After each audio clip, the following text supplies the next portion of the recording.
Graças a Deus.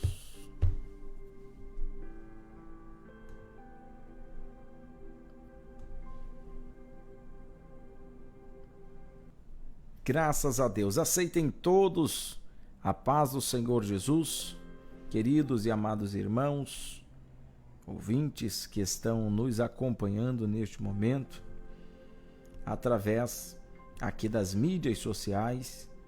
Que Deus vos abençoe de uma forma poderosa, de uma forma sobrenatural. Estamos agora de 16 horas com mais 25 minutos, mais uma vez para uma palavra de fé, para uma palavra da parte de Deus, para a sua vida, para o seu coração. Sentimos de Deus a necessidade de estarmos falando a todos vocês. É algo muito importante para a vida de cada um de nós, como cristãos, como servos de Deus, como pessoas que vivem, estão lutando para viver o que o Evangelho nos ensina, o que a palavra de Deus nos orienta. E hoje eu gostaria de falar com você a respeito de um questionamento que algumas pessoas já me fizeram, e até mesmo um questionamento que permeia aí o coração por que não dizer, de muitas pessoas que estão servindo ao Senhor. Por que o cristão sofre tanto? Quando nós meditamos em uma palavra, na palavra de Deus, para entender um pouquinho por que é que o cristão ele sofre tanto, porque ele passa por tantas provações. Eu gostaria de meditar contigo hoje o que diz a palavra de Deus no livro de João, capítulo 9, no verso de número 12. Se você tiver uma Bíblia aí, para você meditar juntamente comigo, João, capítulo de número 9, verso de número 2. Vamos meditar juntos na palavra de Deus? João, capítulo 9, verso de número 2. Diz assim a palavra do Senhor. É um trecho muito conhecido que Deus vai falar ao teu coração. E os seus discípulos, e Jesus, passando, viu um homem cego de nascença, e os seus discípulos lhe perguntaram, dizendo: Rabi, quem pecou, este ou seus pais, para que nascesse cego? Jesus respondeu: nem ele pecou, nem seus pais, mas foi assim para que se manifeste nele as obras de Deus. Convém que eu faça as obras daquele que me enviou. Enquanto é dia, a noite vem, quando ninguém pode trabalhar. Enquanto estou no mundo, sou a luz do mundo. Tendo dito isto, cuspiu na terra e com a saliva fez lodo e untou com o lodo os olhos do cego e disse: vai, lava-te no tanque de Siloé, que significa o enviado. Nós encontramos aqui nesta palavra, queridos irmãos, Jesus falando a respeito de um questionamento que também a ele foi feito. Os discípulos, vendo um homem que era cego de nascença, olham para Jesus e perguntam: Senhor, quem foi que pecou? Foi ele ou foi os seus pais, para que ele estivesse vivendo esta provação, vivendo este momento difícil na sua vida? A enfermidade veio e acometeu a vida dele por qual motivo? Por qual pecado? Ou melhor, quem foi que pecou? E muitas das vezes a gente tende a associar uma provação, ou uma luta, ou uma batalha com o pecado. É claro que sim, nós enfrentamos provações, lutas, aflições pelo pecado. Porém, nem sempre o pecado é o causador da luta. Muitas das vezes as pessoas até julgam umas às outras, dizendo: fulano pecou, ciclano pecou. E a verdade é que muitas das vezes o pecado ele não tem uma ligação direta com aquela provação. E hoje eu gostaria de meditar contigo 5 pontos especiais que nós temos que analisar quando nós estamos passando provações. Porque diversas vezes eu já encontrei pessoas já vieram ao meu encontro perguntando: pastor, por que é que o cristão sofre tanto? Por que eu sofro tanto? Por que eu passo por tantas provações, por tantas privações, por tantas lutas? E hoje eu gostaria de responder. Quem sabe você está com esse questionamento: o que foi que eu fiz ou o que eu estou fazendo para sofrer, para padecer, para ter aflições? E muitas das vezes você não está fazendo absolutamente nada. Você está lutando para servir a Deus, você está lutando para se firmar na presença do Senhor, né? Para ser fiel a Deus. Mas nós vamos ver agora, à luz da Bíblia, quem sabe, um dos motivos que nós encontramos para te dar essa resposta. Inclusive a Bíblia, o Evangelho tanto de João quanto de Mateus, como de Marcos, ele nos ensina que ele traz na sua mensagem, na sua essência, ele inclui o sofrimento. Paulo descreve o Evangelho em 1 Coríntios, no capítulo 15, no verso de número 3 e verso de número 4, isso já é uma carta, Paulo escrevendo à igreja de Corinto, e ele resume como a história da morte, do sepultamento e ressurreição de Jesus, dizendo que Cristo morreu pelos nossos pecados. 1 Coríntios 15, 3. Ou seja, Cristo sofreu. Nesse sentido, o Evangelho é a história do sofrimento do Salvador. Ele mesmo, um pouco antes de ser crucificado, ele ora a Deus e ele fala: Senhor, se possível for, passa de mim este cálice. Ou seja, ele sabia que ele iria passar por sofrimento. Automaticamente ele também sabia que eu e você que estamos vivendo hoje também passaríamos por sofrimento, por dores, por aflições. Nós sofremos, ou seja, também pela diariamente estarmos servindo a Deus, guardando o Evangelho de nosso Senhor e Salvador Jesus Cristo. E nós encontramos isso lá no livro de Hebreus. Hebreus, no capítulo 2, no verso 18, a Bíblia diz: porque tendo em vista o que ele mesmo sofreu quando tentado, ele é capaz de socorrer aqueles que também estão sendo tentados. Ou seja, pelo menos 2 vezes o autor, a carta aos Hebreus, ou seja, Paulo, nos diz que Cristo pode nos socorrer e se compadecer por nós, pelo fato de ter sofrido, ou seja, de ter sido tentado. Isso nos mostra que Jesus, ele padeceu, assim como nós padecemos.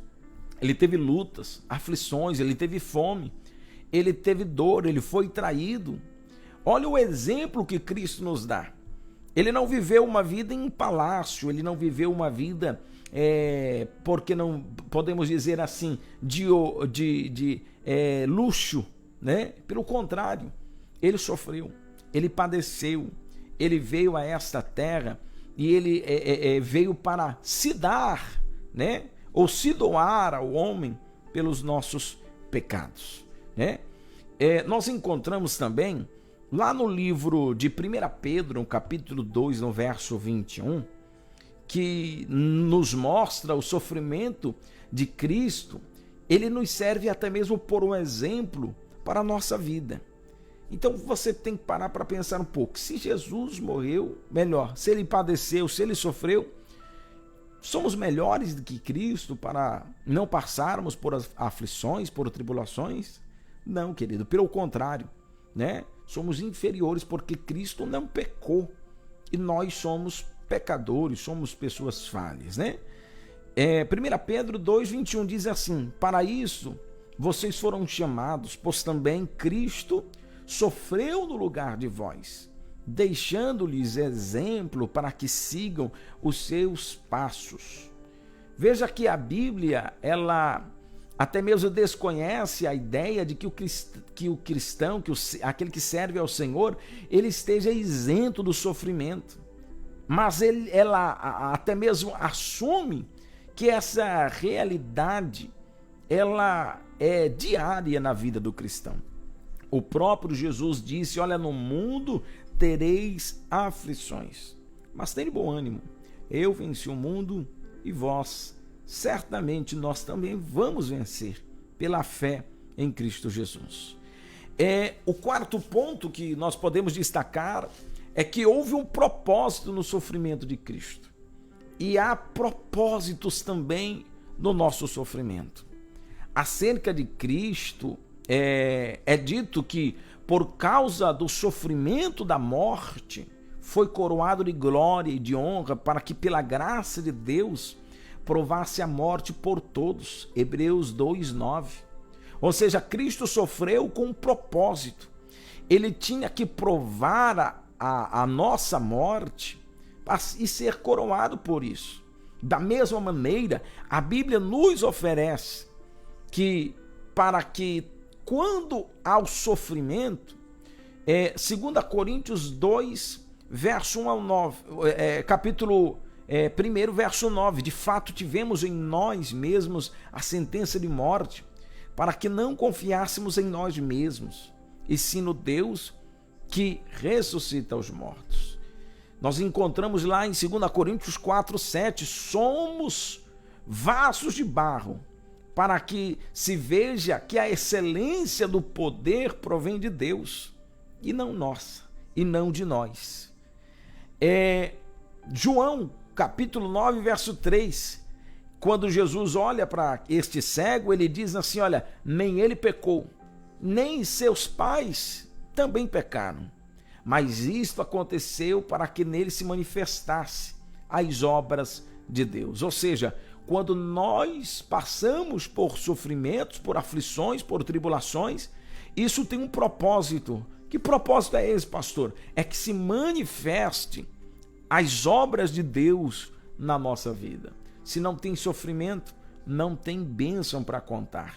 Se não tem tribulações, não tem vitórias, não tem testemunhos. Então creia, querido, que todo sofrimento que você passar, ele tem sim um propósito diante de Deus. Ele tem um propósito diante dos homens.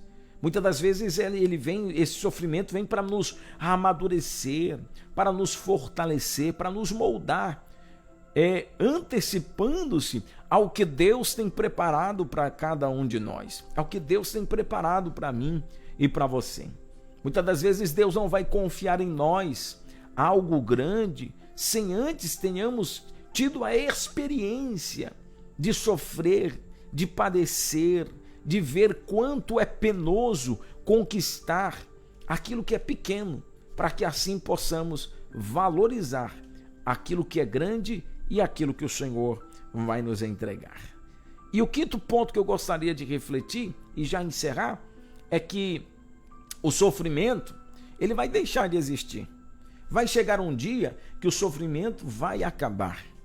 A Bíblia, a própria palavra de Deus nos diz, Romanos 8,18, se de um lado temos os sofrimentos, nesse tempo presente, a gente vai ver que do outro lado temos a esperança, Que esperança é essa, pastor? A esperança de um dia estarmos diante da presença de Deus e ali não haverá mais dor, não haverá mais pranto, não haverá. A Bíblia diz que Deus enxugará do nosso rosto toda lágrima. Ali não haverá mais sofrimento. Mas enquanto aqui estivermos, enquanto em vida e em carne estivermos, vamos sim passar tribulações. Um evangelho falso, um evangelho adulterado, que nós vemos muitas pessoas pregar por aí, dizendo que servir a Deus é só vitória, é só bênção, é só conquista, é mentiroso. Porque o verdadeiro evangelho é feito de dor, de lágrimas, de sofrimento. Porém, queridos, é também feito de grandes vitórias. Concluímos, portanto, que a Bíblia, ela nos ensina que até o fim da nossa experiência nessa vida, ou seja, enquanto estivermos em vida, sofreremos. Mais do que isso, ela nos diz que a graça e a misericórdia de Deus em Cristo para todos os nossos dias, bons e ruins. Não cabe a nós investigar causas específicas do nosso sofrimento ou do sofrimento alheio, né? Mas descansar e nos alegrar nos propósitos já revelados nas Sagradas Escrituras. Está passando por luta, por tribulações, por sofrimento? Busque ao Senhor. A Bíblia mesmo diz: buscai ao Senhor enquanto se pode achar, invocai-o enquanto está perto. Ele é a solução, é o conforto, é o refrigério para a tua alma e é a ajuda e, sem dúvida, o consolo para o teu coração. Acredite que todo sofrimento ele tem o início, o meio e o fim. Nós vemos isso em várias histórias. Nós vemos isso na história de Jó. Jó iniciou uma provação, mas no determinado momento em que Deus havia preparado, chegou ao fim. Nós encontramos a história de José. José passou tribulações, sofrimento, mas o final, e aí é algo que uma certa vez eu ouvi o pastor Gesiel Gomes falar, e assim marcou a minha vida. Ele diz assim, que o bonito não é como se começa, mas o bonito é como se termina. Quem sabe você começou abatido, triste. Quem sabe você está começando uma vida cheia de tribulações, de aflições. Mas o bonito não é como você começou. O bonito é como você vai terminar. E a minha palavra nesta noite ao teu coração é para que você termine vitorioso. É para que você termine vencedor. Tanto na área espiritual, física, financeira, familiar, material, projetos, planos, sonhos.